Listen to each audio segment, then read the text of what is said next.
지금부터 5월 13일 수요일 수요 기도회 말씀을 함께 나누겠습니다. 본문은 호세아 14장 1절에서 9절의 말씀이며 말씀을 가지고 돌아와서 라는 제목으로 함께 하나님 말씀 나누고자 합니다. 먼저 본문의 중요 구절을 몇 구절 같이 읽겠습니다. 1절에서 3절의 말씀과 그리고 9절의 말씀 제가 읽겠습니다.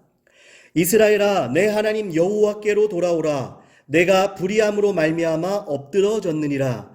너는 말씀을 가지고 여호와께 돌아와서 아뢰기를 모든 불의를 제거하시고 선한 바를 받으소서. 우리가 숫송아지를 대신하여 입술의 열매를 주께 드리리이다. 우리가 앗수르의 구원을 의지하지 아니하며 다시는 우리의 손으로 만든 것을 향하여 너희는 우리의 신이라 하지 아니하오리니 이는 고아가 주로 말미암아 긍휼을 얻었음이니이다. 누가 지혜가 있어 이런 일을 깨달으며 누가 총명이 있어 이런 일을 알겠느냐. 여호와의 도는 정직하니 의인은 그 길로 다니거니와 그러나 죄인은 그 길에 걸려 넘어지리라. 아멘. 오늘은 호세아서의 마지막 시간입니다. 호세아서의 결론은 결국 너희가 이 시대의 호세아가 되어야 한다입니다.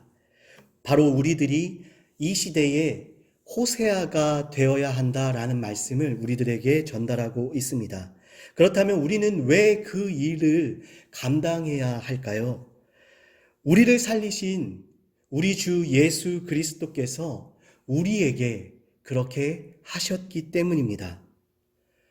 고멜과 같은 우리를 살피시고 다시금 자기 품으로 계속하여 끌어들이시고 대가를 치르시고 다시 또 데려오시면서 우리에게 주신 그 이름이 무엇이냐면 그리스도의 신부, 그리스도인, 성도, 바로 이런 단어들이 가진 무게입니다. 모든 믿는 사람들에게는 바로 이 호세아가 되라 라는 사명이 주어져 있습니다. 그리스도인들은 단순히 복음을 받아들이고 내 겉입술로 시인하는 데서 끝나는 사람들이 아닙니다. 나는 예수를 믿는다 에서 끝나는 게 아니란 말씀입니다. 이 사람들은 그를 구원한 구원자가 누구인지를 알고 그를 사랑하고 그의 말씀에 순종하여 결국에 그 말씀을 따라가며 그 구원자 예수 그리스도를 닮는 사람들입니다. 여러분 한번 보시기 바랍니다. 이 세상이 무엇을 통해서 우리 주 예수 그리스도를 만날 수 있습니까? 바로 우리를 통해서입니다. 여러분을 통해서 예수님을 만납니다. 여러분의 삶이 바로 세상을 향한 하나님의 말씀 그 자체라는 것을 여러분에게 지금 말씀드리고 있습니다. 우리는 왜 거룩하려고 애를 씁니까? 우리를 통해서 사람들이 하나님을 바라볼 수 있기 때문에 그렇습니다. 그 하나님이 우리의 인생을 구원하셨기에 그 하나님의 사랑에 겨워서 우린 우리의 삶을 하나님으로 채워가는 것입니다.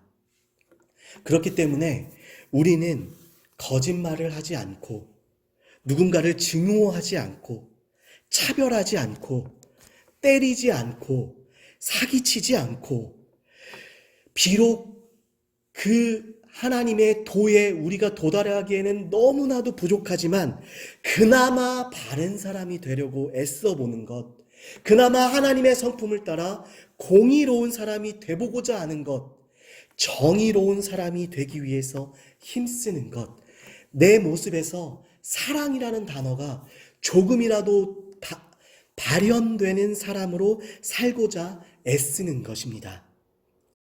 이것은 하나님께서 이스라엘 사람들을 부르시고 그들을 통하여 일구고자 세상에 전하고자 하셨던 내용들이었습니다. 하나님은 호세아서 전반을 통하여서도 이 이야기를 하고 계십니다. 먼저 하나님은 본인에 대해서 그리고 본인이 원하는 것에 대하여 정확하게 호세아서에서 표현해주고 있습니다. 호세아서 6장에 보시면 이 말씀이 나옵니다. 나 너희의 하나님은 인애를 원하고 즉 변함없는 사랑을 원하고 제사를 원하지 아니하며 번제보다도 하나님을 아는 것을 원하노라 라고 말씀하십니다. 그렇다면 하나님께 돌아오는 자들은 무엇을 가지고 하나님께 돌아가야 되겠습니까?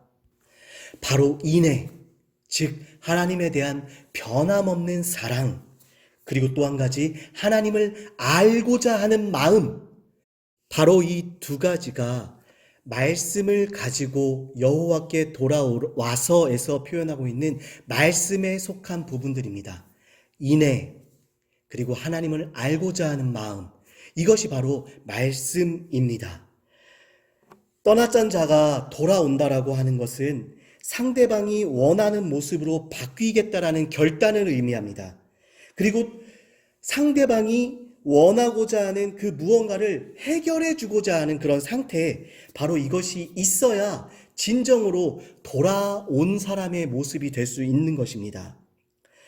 예를 들어서 누군가에게 사기를 쳐서 돈을 빼앗았다면 그 사람은 피해자에게 돈을 들고 나타나야 하는 것입니다. 아니면 지금 못 갚는다 한다면 피해자가 원하는 것을 들어준다거나 피해자가 원하는 시점까지 어떤 수고를 한다거나 하는 증표들을 내놓을 수 있어야 하는 것이 마땅합니다. 그런데 하나님은 그 조건으로 말씀을 가지고 돌아오라라고 표현해주고 있는 것입니다. 이스라엘 사람들은 당연히 반문을 했겠죠. 되물었겠죠. 왜냐하면 그들 마음속에는 하나님을 변함없이 사랑하고자 하는 마음이 없었으니까요. 그리고 또한 그들은 하나님을 안다라는 것을 어떤 지식적 측면으로 착각하고 있었으니까요. 그들은 이렇게 반문을 했을 것입니다. 우리에게 말씀이 없느냐고 말입니다. 네, 호세아서에서 계속 이야기하듯이 그들에게는 말씀이 없었습니다. 말씀은 결국 이루는 것이 무엇이냐면 하나님과의 사랑입니다. 여러분, 율법이 뭡니까? 율법의 핵심은 십계명이라고 할 수 있는데 십계명의 시작은 이렇게 이야기하고 있습니다. 너는 나 외에는 다른 신을 절대 섬기지 말라. 두 번째 계명은 이렇습니다. 나 이외에는 그 무엇도 섬기지 말라. 내가 너희를 책임져 줄 거다. 라는 말씀으로 계속 이어져 나가고 있습니다. 왜 이런 말씀을 주셨을까요? 이 율법들을 통해서 하나님은 이루고자 하셨던 것이 있었기 때문입니다. 그것은 예수님께서 본인의 사역 가운데에서 정확하게 말씀해 주셨습니다. 사람들이 예수님께 와서 율법에 대해서 물을 때 예수님이 이렇게 대답하십니다. 마태복음 22장 37절에서 40절의 말씀인데 제가 읽어보겠습니다. 예수께서 이르시되 내 마음을 다하고 목숨을 다하고 뜻을 다하여 주 너의 하나님을 사랑하라. 이것이 크고 첫째 되는 계명이요 둘째도 그와 같으니 내 이웃을 내 자신과 같이 사랑하라 하셨으니 이 두 계명이 온 율법과 선지자의 강령이니라. 아멘. 결국에 하나님께서 주신 모든 말씀들은 하나님이 그가 택한 자들을 사랑하는 방법에 대해서 알려주고자 했던 것이며 그 사람이 진정으로 하나님을 사랑하는 사람이 되는 것에 대한 모든 방법이 담겨 있는 것이 율법인 것이었습니다. 그런데 이스라엘 사람들은 이것을 잊어버렸습니다. 오히려 외면하였지요. 그런 자들에 대하여 호세아서를 통해 하나님은 말씀하시기를 내 백성이 나를 아는 지식이 없어서 망한다 라고 표현해주고 있는 것입니다. 그들에게 율법의 조항들은 해를 거듭할수록 계속해서 늘어만 갔습니다. 그렇지만 그 늘어나는 그 율법 조항의 개수를 따라 하나님을 사랑하는 사랑의 풍성함이 커지게 되었느냐? 아니었습니다. 오히려 하나님이라는 존재는 잊어버리고 하나님을 알고자 하는, 즉 하나님과 함께 살아가고자 하는 마음은 떠난 채 그들은 조항들만 가지고 있었던 것입니다. 사랑 없는 껍데기로 나를 섬기지 말라라고 하나님은 말씀하고 계신 것입니다. 이들이 회개할 방법에 대하여 호세아서는 이렇게 말해주고 있습니다. 10장 12절의 말씀인데요. 너희가 너희들을 위하여 공의를 심고 인애를 거두라. 너희 묵은 땅을 기경하라. 지금이 여호와를 찾을 때니 마침내 여호와께서 오사 공의를 비처럼 내리시리라. 아멘.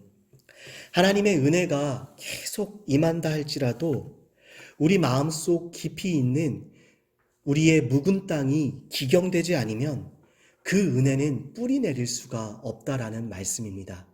하나님께서 공의를 부으시고 인애를 더하시고 진실함으로 계속적으로 우리들에게 찾아오고 우리를 불러주신다 할지라도 우리는 잠시 잠깐 돌아왔다가 떠나고 돌아왔다 떠나고 마치 고멜과 같은 모습으로 살 수밖에 없다라는 말씀을 하고 계십니다. 묵은 땅을 기경하여 우리는 하나님의 말씀이 우리 안에 들어올 수 있는 그 여지를 줄 수 있어야 하는 것입니다. 이를 위하여 하나님께서 제시하신 방법이 무엇이냐면 자기 사람들을 데리고 광야라는 곳으로 나가시는 것이었습니다. 광야, 그곳은 아무것도 없는 곳입니다. 오직 하나님과 그 자신만이 있는 곳, 그곳이 바로 광야입니다. 이 광야라는 구약시대의 그림은 신약시대에 오게 되면 이런 그림으로 바뀌어지게 되는 것이죠. 바로 골방이라는 곳으로 바뀌어질 수 있습니다. 하나님과 내가 대면하여 하나님만으로 나를 채우는 그곳이 바로 광야, 골방이라고 할 수 있겠습니다. 이곳을 통과하며 우리가 알게 되는 것은 이렇습니다. 하나님이 나에겐 절대적으로 필요하며 하나님의 뜻을 알고 그 뜻을 따라 사는 것이 내 삶을 정말로 보람되고 의미 있게 만들 수 있구나. 이것을 배우는 곳이 바로 광야, 골방이라는 공간입니다. 이곳에 머무르게 된 사람들을 향하여 하나님은 이렇게 표현하십니다. 호세아서 2장 19절 20절의 말씀인데요. 내가 너에게 장가들어 영원히 살되 공의와 정의와 은총과 긍휼이 여김으로 너에게 장가들며 진실함으로 너에게 장가들리니 너는 하나님 여호와를 알리라. 아멘. 이 세상에 너무나도 절박하게 절실하게 필요한 그런 것들 아닙니까? 공의와 정의와 은총과 긍휼이 여김, 진실함, 이런 것들을 하나님은 그를 믿는 자들, 그에게 부름받은 신부들, 바로 이 땅의 호세아, 즉 우리들을 통해서 이 땅 가운데에 일구고자 하시어 우리를 먼저 부르신 것입니다. 우리들은 우리들의 뜻을 이루는 것보다 하나님의 뜻을 이루게 되었을 때 더욱더 우리 인생이 빛나게 되고 더욱더 큰 만족을 누릴 수 있음을 믿음으로 고백하는 사람들입니다. 주님께서 우리에게 큰 힘과 큰 능력을 베풀어 주시어서 우리로 하여금 주님께서 주신 이 사명을 잘 감당할 수 있게 되기를 간절히 소망합니다. 우리가 주님께서 요구하시는 그 뜻이 무엇인지를 알고 그것이 때론 십자가라 할지라도 그 십자가를 온전히 바라볼 수 있고 질 수 있는 우리가 되기를 바랍니다. 그 십자가가 때로는 고멜과 같이 우리가 도저히 받아들일 수 없는 상태로 우리들에게 다가올 수도 있겠으나 우리 인생의 처음과 끝을 쥐고 계시는 주님이 크신 지혜와 은혜를 우리들에게 베풀어 주시어서 결국 우리를 통하여 또 다른 주님을 닮은 그리스도인을 만들어내실 것을 기대하시면서 살아갈 수 있는 우리들 모두가 되기를 간절히 소망합니다. 기도하시겠습니다. 하나님 아버지, 우리가 하나님의 심판의 때에 주 앞에서 자랑할 수 있는 것은 주님과 함께 짊어졌던 그 십자가임을 우리가 고백합니다. 하나님 아버지, 주님은 살아계시고 우리와 함께 계심을 우리가 믿음으로 고백합니다. 하나님 아버지, 우리에게 어떤 상황이 닥쳐온다 할지라도 우리가 주님의 은혜를 먼저 입은 사람들답게 주님의 성품으로 우리를 채우고 그 성품이 인도하는 행동을 용기 있게 해 나가면서 우리 옆에 있는 사람들, 우리의 가족들, 이웃들, 동료들, 그리고 세상을 품어 주님의 사랑을 증거하는 한 사람 한 사람이 될 수 있도록 주의 은혜를 베풀어 주시옵소서. 예수님 이름으로 기도드립니다. 아멘.